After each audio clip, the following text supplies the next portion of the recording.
Hello and welcome to the fresh episode of Defense Fallout. If the coming reports are right, then it's a big news for us as the Defense Acquisition Council or the DAC has cleared the deal for 26 Rafale marine aircrafts to meet the urgent requirement of deck-based fighters for India's homemade carrier INS Vikrant.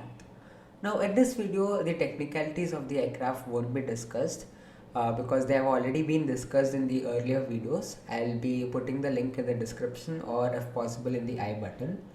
And also, additional 3 Scorpene class diesel electric submarines have been cleared, which were built under the Project 75.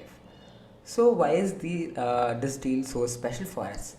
Now, as we know, India operates 2 aircraft carriers, but only 42 MiG-29K aircrafts are available to operate from these both aircraft carriers. Now, when we look at the configuration of the INS Vikrant and the Vikramaditya, we have around 26 to 28 aircrafts or fighter aircrafts which can be operated from these aircraft carriers.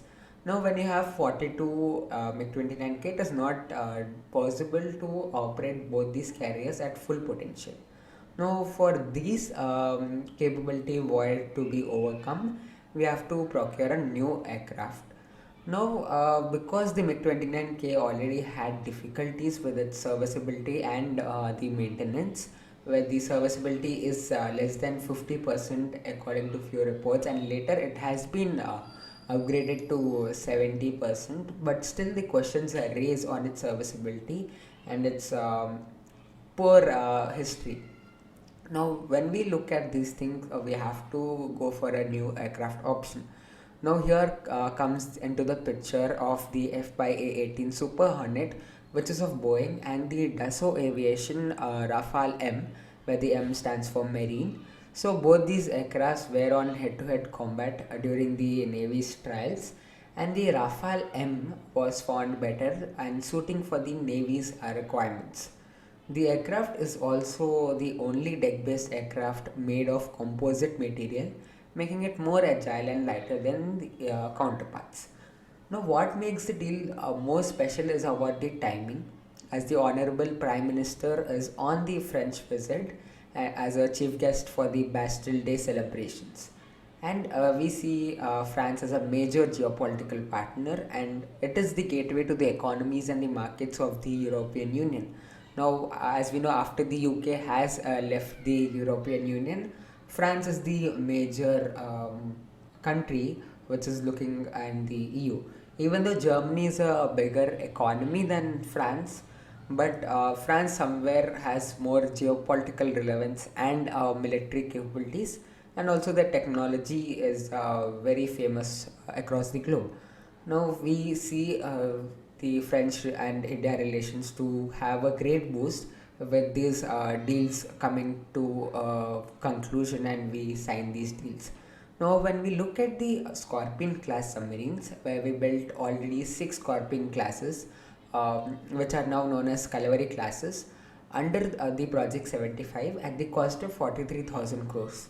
And now 3 more will increase them to the fleet of 9 of the Scorpene class submarines, and we are expecting it to be fitted with the DRDO developed air independent propulsion, which will increase the submarine's capabilities to spend more time underwater on long patrolling missions.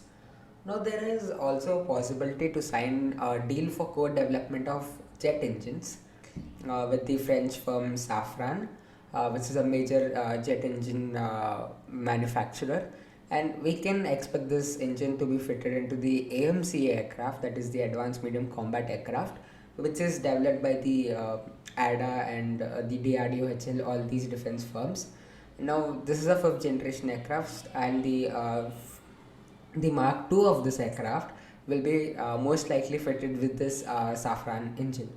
Now, if this co-development deal is signed, now this can be done based on the existing engine technology, that is of the Safran Snecma M88, which is actually used on the Rafales, or a completely new engine with variable bypass ratio, which is a very new technology where in between the flight you can decide between you want higher thrust or you want more fuel efficiency based on your mission profile.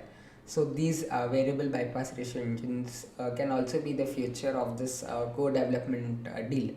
Now this has to be seen in the coming years, and we have to see where the all the agreements head. Or we even don't know whether this deal will be signed in this visit.